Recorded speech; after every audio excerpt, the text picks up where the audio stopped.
নমস্কার বন্ধুরা, তন্ত্রমন্ত্রে আপনাকে স্বাগত।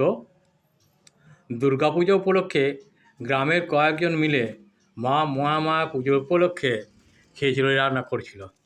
খিচুড়ির গন্ধ সারা গ্রামে ছড়িয়ে পড়েছিল। রান্না শেষ হলে তারা গ্রামের সকলকে ডাকতে যায়। সেই সুযোগে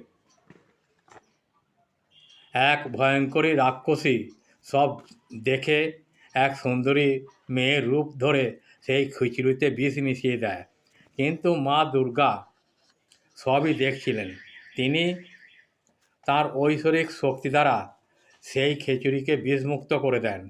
এদিকে রাক্ষসী দেখল খিচুড়ি খেয়ে কারো কিছুই হলো না। শেষে রাক্ষসীটা নিজে খিচুড়ি খেল ও খাওয়া মাত্রই মারা গেল। যারা মা দুর্গাকে ভক্তি ও মান্য করেন তারা আমার এই ভিডিওটিতে একটি সাবস্ক্রাইব, লাইক ও শেয়ার করতে ভুলবেন না। নমস্কার, ভালো থাকবেন,